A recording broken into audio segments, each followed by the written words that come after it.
Funding for Shaperless is provided by Squarespace, the sponsor of today's video. Best Animated Feature is a fascinating category of the Oscars, often consisting of a gaggle of films that probably aren't getting many nominations or wins in the other categories. This award was created in 2001, largely as a response to the ever-growing prevalence of animated movies from all sorts of different studios. But mainly, it was kinda made cause of Shrek. Word on the street is that this movie had the potential to sneak into the Best Picture lineup of 5 films that year. Considering how it got a Best Adapted Screenplay nomination, it was probably very close. But the Academy figured another way to honor this incredibly popular film within the industry was to create an entirely new category where it would go on to become the inaugural winner. Look at that! The first ever award for Best Animated Feature went to DreamWorks, a relatively new studio on the block who beat out Pixar and, I don't know, Nickelodeon and Paramount, I guess. Why was Jimmy Neutron even nominated? I don't get that. Year 2 of Best Animated Feature. The fledgling category sees the nomination field expanded from 3 to 5, with 2 Disney movies, a DreamWorks movie, and Blue Sky Studios' first ever film, all losing out to Studio Ghibli's Spirited Away. Right off the bat, this sample size of 2 winners speaks to the diversity of animation. We have a beautiful, handcrafted masterpiece that rightfully stands as one of the most acclaimed films of all time, and also Spirited Away. For legal reasons, this is a joke. But yeah, we have a mainstream Hollywood 3D animated blockbuster and a hand-drawn ethereal masterwork from the most beloved anime studio on the planet. What a great start to this category. The next 4 years would also see a fairly diverse group of winners. 2003 and 2004's Best Animated Crowns went to Finding Nemo and The Incredibles, finally allowing the Walt Disney Company to take home a couple of feature animation awards. Even if Disney Animation wasn't behind these movies, it was Pixar, but at this point they're kind of homogenized. In 2005, the winner was Wallace and Gromit: The Curse of the Were-Rabbit, a nice co-victory for DreamWorks and Aardman, and the first and currently only stop-motion animated film to win the award. And 2006's award went to, somehow, Happy Feet. Look, I will hold my tongue, but I will say it is nice that Warner Bros. And George Miller's production companies got a win in this category. It's something different. So just looking at this sample size of the first 6 winners in the category, it's a pretty even spread. 2 from Pixar, 2 from DreamWorks / 1 from Aardman, 1 from Ghibli, and 1 from whatever wacko facility George Miller cooked up Happy Feet in. Notice how only 2 of these 6 winners were from the Walt Disney Company. 2, alright? Now let's go rapid fire through the history of this award from 2007 all the way up until 2021. Do you want to know how many of the winners in this 15-year period did not come from the Walt Disney Company? 2. I'm not even kidding. There were 2 winners in 15 years that were not from either Disney or Pixar. 2011, when Paramount and Nickelodeon won for Rango, and 2018 with Sony Pictures' Spider-Man Into the Spider-Verse. Somewhere along the way, the Academy kind of stopped taking Best Animated Features seriously. What was once an opportunity to award a diverse group of films in terms of form and tone ended up becoming an immensely lazy category where voters checked off whatever popular Disney movie their kids liked and moved on. That's not even an exaggeration. There are anonymous ballots with the receipts. I'd like to think not every Academy member treated this category as an afterthought, but like, God, once again, how do you go from 2 Disney winners in 6 years to 2 non-Disney winners in 15? What other studio has a complete stranglehold on a category to this degree? Some people like to say that the bias comes from ABC, a network owned by Disney, broadcasting the Oscars every year, which means Disney basically owns the Oscars. But I don't really think that's the case. It's not like Disney movies are always winning Best Picture or any of the other major categories. The Academy is very much doing their own thing, and that own thing consists of not really respecting the medium of animation enough to watch The Tale of the Princess Kaguya, since anyone in their right mind who did so would realize, hey, maybe this deserves to win the Oscar over Big Hero 6. And just to be clear, I am not saying every single Disney winner in this 15-year period was undeserving. As a matter of fact, I'm gonna hand it to Pixar and say that their 4-year streak from 2007 to 2010, when they won for Ratatouille, WALL-E, Up, and Toy Story 3, is pretty ironclad. These 4 wins were anything but the Academy disrespecting animation. Pixar was just on the hottest streak of their life during the 2000s. Up and Toy Story 3 even got Best Picture nominations. And all 4 4 of these movies, plus Finding Nemo and The Incredibles, got screenplay nominations. It's safe to say that the Academy was actually taking animation seriously and determining that, yeah, these Pixar movies are the rightful winners. I would swap out Up for Fantastic Mr. Fox, personally, but otherwise, yeah, hard to argue against any of these. It's ironic how the most objectionable winner during the 2000s was the non-Disney Happy Feet. Legit, I would prefer if Cars had won that year. And you guys say I hate that movie, come on. But yeah, the 2010s are where things get egregious. Rango managed a victory because it came out in one of only 2 years in the history of the category with no Disney or Pixar nominees. What the hell? It's like Pixar released Cars 2 that year or something. Oh wait. And Spider-Verse beat out its Disney Pixar competition because,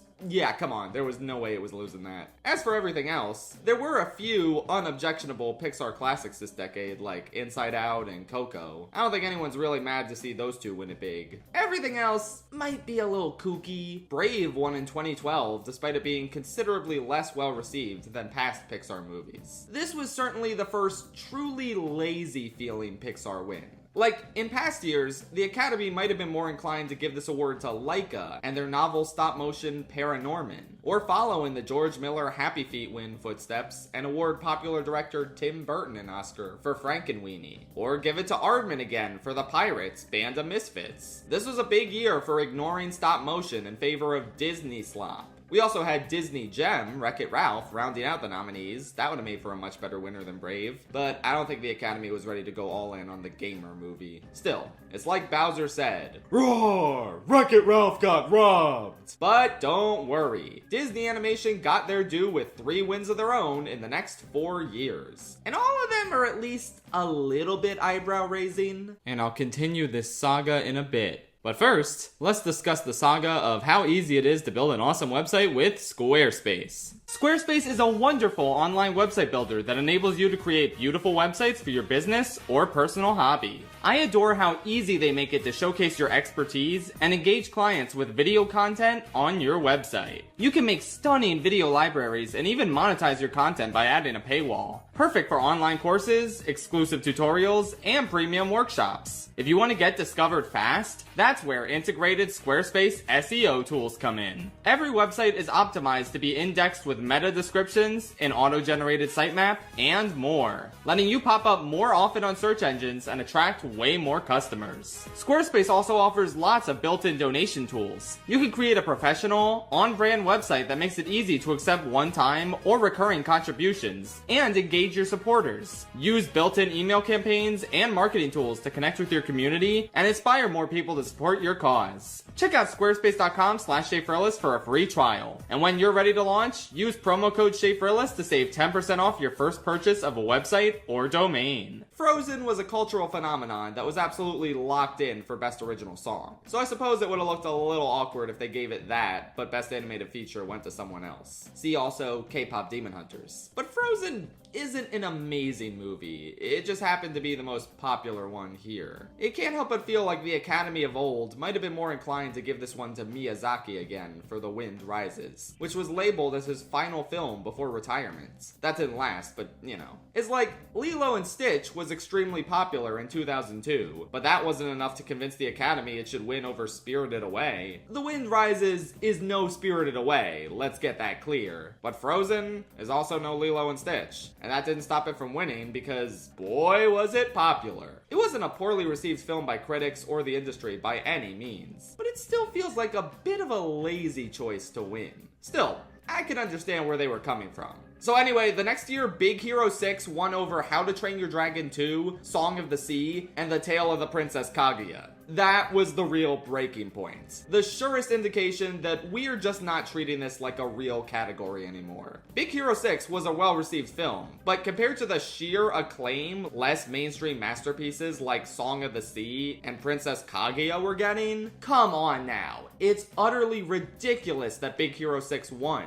and it speaks to a general disinterest in giving any animated movies that were made outside the US the time of day. Sure, we only got one non-American winner in the 2000s, but that still felt substantial. It beat out 2 Disney films to take home the prize. And now, when the Academy is presented with another phenomenal Ghibli film that is every bit Spirited Away's equal, yeah, they don't give a shit, I guess. Who cares? Give it to the funny robot movie. Even ignoring the Academy's disinterest in anything foreign in this category, why did Big Hero 6 have the edge over the acclaimed How to Train Your Dragon 2? It might have been the Academy's general bias against awarding sequels in this category, but I also feel like DreamWorks films largely fell out of favor with Academy voters, just because Disney movies were more popular at this point. In 2016, Zootopia took home the prize, and that's fine, it's a good movie. But I remember this being a bit of a race between Disney and Laika's Kubo and the Two Strings, another richly detailed, handcrafted stop-motion film with a ton of critical acclaim. But Zootopia made more money and it has the Disney name attached, so you know what happened next. It's kind of insane how Laika keeps getting paid dirt by the Academy. In 2019, they had the Golden Globe under their belt for Missing Link. DreamWorks was back with How to Train Your Dragon 3, coming after 2 losses for the previous 2 Dragon installments. But the momentum seemed to be behind Netflix's beautiful, handcrafted Christmas movie, Klaus. It won the Annie Award and the BAFTA for Best Animated Film. It was original, it was beautiful, it seemed like a more than worthy potential winner. And they gave it to Toy Story 4. I'm sure just the mere mention of that movie's name is making some of you at home's blood boil, but I'm someone who honestly really likes Toy Story 4. And even I'll say that this is one of the worst, least inspired Best Animated Feature wins. Toy Story already won in this category for the 3rd movie. If you're gonna give it to a sequel, you could award the capper of DreamWorks' critically acclaimed Dragon trilogy. You could finally give it to Laika after their losses for movies like Coraline and Kubo. Or you can give it to something truly original and inspired like Klaus or I Lost My Body. Oh wait, that one's foreign, never mind. Toy Story 4 was a capper on a truly ludicrous decade for this category, where very few of the movies that won were actually bad, but the sheer Disney dominance for every single year but 2 made it impossible to care. The Academy was essentially proving that they weren't taking these movies seriously, even the ones that did win. Because do you think Brave or Big Hero 6 really won because of their artistic merit? Or were the names of the movies just the most recognizable for a lot of voters? It was hard to even understand what this category even does during this era, aside from give Disney a congratulatory self-pat on the back. But I obviously didn't make this video just to complain about the past. I made it because the present and potentially the future are so vastly different from what came before that it feels like a genuine shock to the system. The 2020s started out like any other decade for this category. Oh look, Soul and Encanto won the first 2 years. Yeah, that's cool and all, those movies are good, but man are their wins unexciting. Then 2022 came around, and all of a sudden, Disney wasn't really in the conversation to win this year. Disney Animation put out Strange World, and Pixar put out Lightyear. Yeah, no surprise there that neither of those got nominated, but they still made it into the list of nominees with Turning Red, a movie that attracted some controversy, but general critical and industry acclaim. But the conversation in terms of the winner this year mainly revolved around Guillermo del Toro's Pinocchio, with any potential spoilers being Marcel the Shell with Shoes On and Puss in Boots: The Last Wish. So Disney and Pixar didn't win this year, which wasn't that shocking, I suppose. The Academy loves Guillermo del Toro. They'll nominate just about anything he makes lately for Best Picture, except for Pinocchio. I guess they figured that's what animated feature is for. But yeah,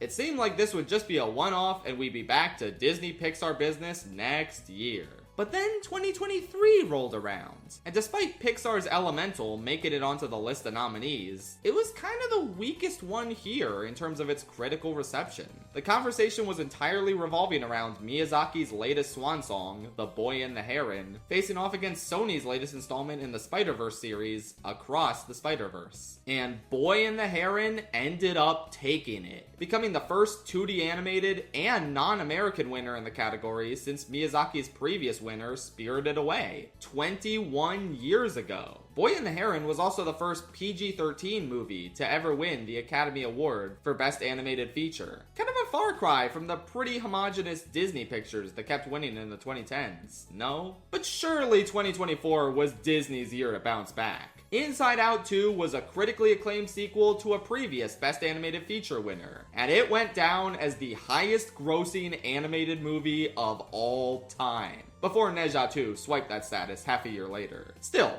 all the momentum in the world was behind Inside Out 2, right? No, actually. The race was widely considered to be between DreamWorks' latest tearjerker, The Wild Robot, and the completely independent, Latvian, dialogue-free, made entirely in Blender, Flow. And then Flow fucking won. It actually won against two critically acclaimed movies from DreamWorks and Pixar, with the Pixar movie barely even being considered in the running by people following the race. And in 2025, right from the start, everyone knew the cultural phenomenon K-pop Demon Hunters was easily taking the gold statue. Despite the fact that Disney's nominee that year, Zootopia 2, made even more money than Inside Out 2, and went down as the second highest grossing animated movie of all time, just under Ne Zha 2. I guess you could argue that Zootopia 2 was in second place since it won the BAFTA, except that only happened because K-pop Demon Hunters was ineligible since it didn't screen in British cinemas. So yeah, we have now had 4 straight years of this category with 4 entirely diverse winners in terms of their form, tone, and studio of origin, or lack thereof in Flow's case. Netflix Animation got a win. Sony Animation got a win that Netflix will try and take credit for. Ghibli got their first winner in over 2 decades. And a handful of guys from Latvia took home the gold over some acclaimed studio blockbusters, one of which was formerly the highest grossing animated film of all time. And none of the past 4 winners were Disney or Pixar films. Legitimately, how? What happened that made the Academy finally wake up and realize, oh, we could actually be watching these movies and choosing which one was the best one, instead of just picking whatever's popular with the kids these days? And why exactly have they fallen out of favor with Disney so heavily? We are currently in the biggest losing streak for Disney in the history of this category. And I think there's a couple of key reasons why. First of all, it's easy to just point and laugh at Disney being the problem. One could argue they just haven't made very good movies this decade. And that's certainly a factor. You can't exactly win an Oscar for a movie everybody hates. Oh wait. Well, usually it doesn't happen. So I think it's worth looking at what exactly Disney and Pixar have put out in the past 4 years. Usually between the two of them, they release 2 or 3 movies of varying degrees of quality. And it's pretty rare for every single one of these movies to get in. It happened in 2021 with Raya and the Last Dragon, Luca, and Encanto all getting nominations before Encanto took the win. But even in the 2010s, it was rare for the Academy to acknowledge everything that was put out by both studios. In 2013, Frozen may have taken the win, but Monsters University didn't even get a nomination.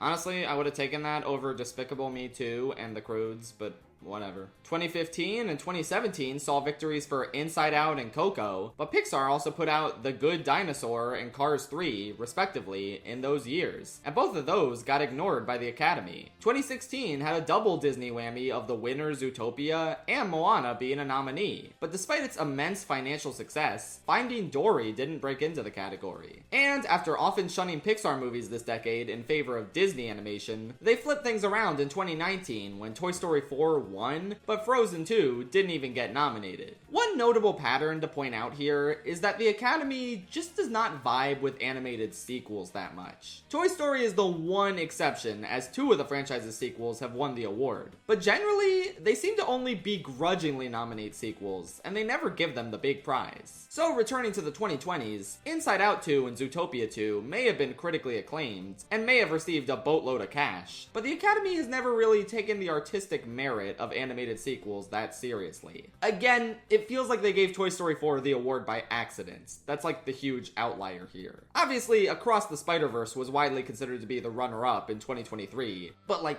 come on, look at that movie. How could it not be the runner-up? So it's pretty easy to see why Inside Out and Zootopia didn't really have a chance at double dipping in this award with their sequels. But what about the originals in the past 4 years? Why didn't any of them have a serious shot at the Oscar? because they were bad. On the Pixar side of things, Turning Red was pretty well received, but not to the same enthusiastic extent as previous Pixar winners like Inside Out or Soul. And Pixar's other two offerings in the past few years have been Elemental and Elio, movies that barely anyone saw and those who did see didn't particularly love. They both have their fans, but neither of them received the same enthusiasm as most of the previous Pixar winners. I said most. And Disney animation?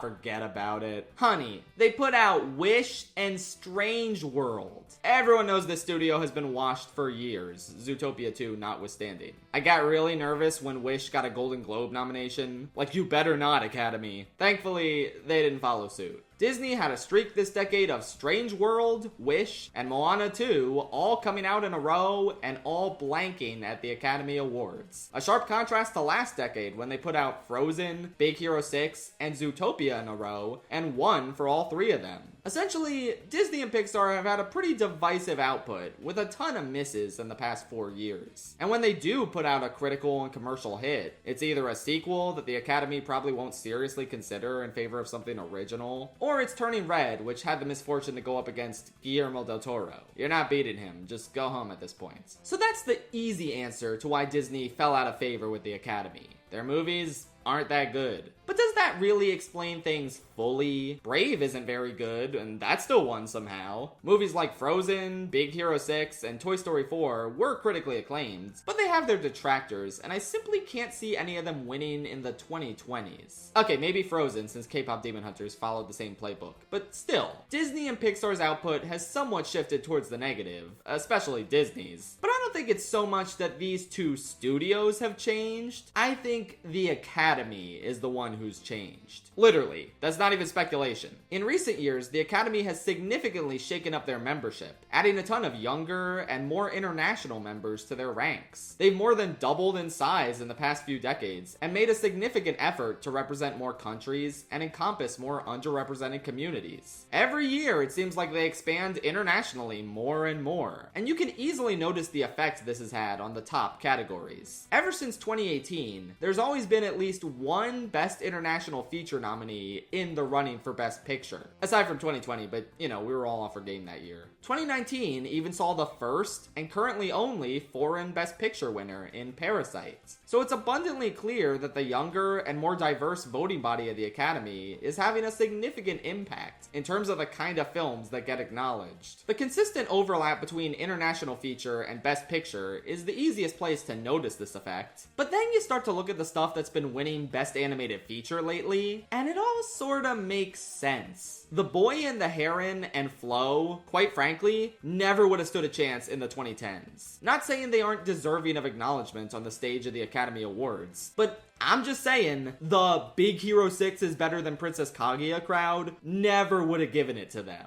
The moment Boy and the Heron took home that Oscar, you could feel something shifting in the air. Like, sure, it's not the craziest thing for a famous auteur like Miyazaki to win in this category, just like it wasn't crazy for last year's auteur winner, Guillermo del Toro, to take it, but this was different. Miyazaki lost for Howl's Moving Castle and The Wind Rises, as the Academy gradually lost interest in acknowledging foreign animated movies over the years. He and Studio Ghibli absolutely were not campaigning to win this Oscar. He didn't even show up to accept this or his first Oscar for Spirited Away. Boy and the Heron won out of the Academy's sheer passion to award this film and its legendary creator, despite Spider-Verse being significantly more mainstream and popular. But I was willing to write this and Pinocchio's win off as voters just wanting to pick the movies attached to the most respected names. But that theory collapsed with the earth-shattering victory for Flow, the first indie winner in the category's history. No one voted for this because their kids told them to, since those kids probably would have just said to vote for Inside Out 2. We're now dealing with an Academy who understands the inherent artistic value of animation, and I can't help but feel like it's due to their more international nature amateur compared to your grandpa's academy. Other countries tend to respect animation a lot more than America, where it's largely seen as exclusively for kids. Pinocchio, Boy and the Heron, and Flo aren't not for kids, but they do feel like they come from a more artistically minded place than a lot of the Disney Pixar winners in this category. Obviously, those movies have a lot of artistic merit, especially the Pixar ones, but you can't deny that they're made to be marketable and appeal to a huge demographic.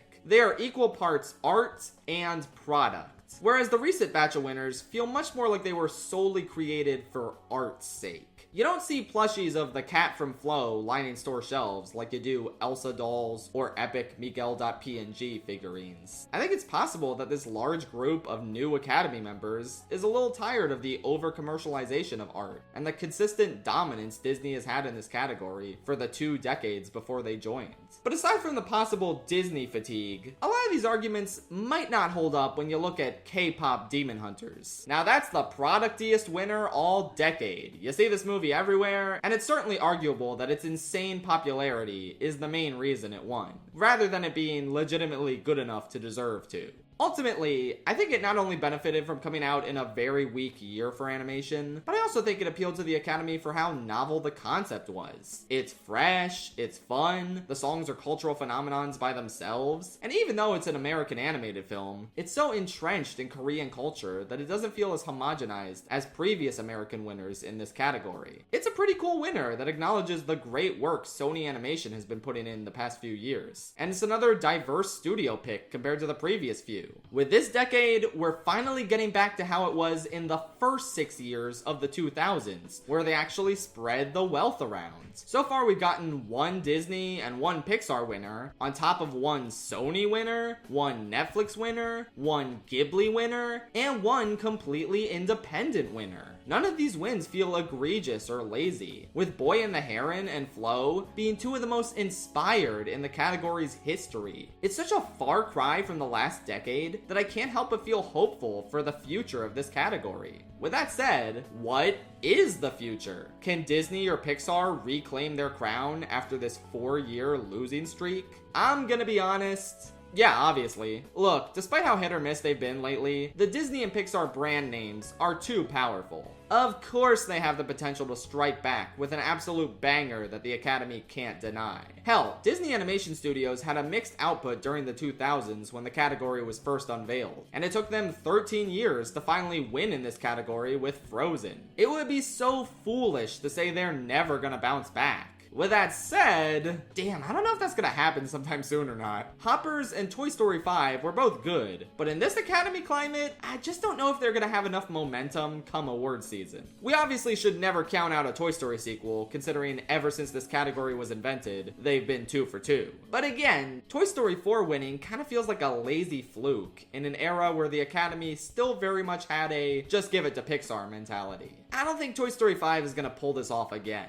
Certainly both it and Hoppers will be nominated, I don't see any reason why not. But I just don't think the modern Academy will get behind either of them enough. And then there's Hexed. This movie doesn't look very good, I don't know. I'm not gonna judge it before seeing it, but I also just can't imagine it being a strong enough contender to break Disney's losing curse, even if it ends up being really good. Especially when you look at what the other 2 studios have cooking. DreamWorks has Forgotten Island, the latest movie from the director of Puss in Boots: The Last Wish, which looks really imaginative and heartfelt. And Laika, coming off of their 6 nominations and 0 wins, is coming out with the beautiful and intriguing looking Wildwood. If I had to place money down right now, sight unseen, I just think this is the sort of artistic achievement from a long overdue studio that the Academy will want to honor. The movie might not even be good, but like, just based on the trailers, which of these movies do you think the Academy that gave the Oscar to Boy and the Heron and Flo is more likely to award? Wildwood or Hexed? The era of just give it to Disney Pixar is over. And until Disney or Pixar comes out with a really outstanding, groundbreaking animated film, I don't think they're seeing another Oscar anytime soon. Watch, they're just gonna give it to Toy Story 5 after I said all that. Anyway, we'll see what the future future holds. Thanks for watching! And if it makes you feel better, Disney still has 15 of the 25 Best Animated Feature wins. They'll survive, even if the next Best Animated Feature Oscar goes to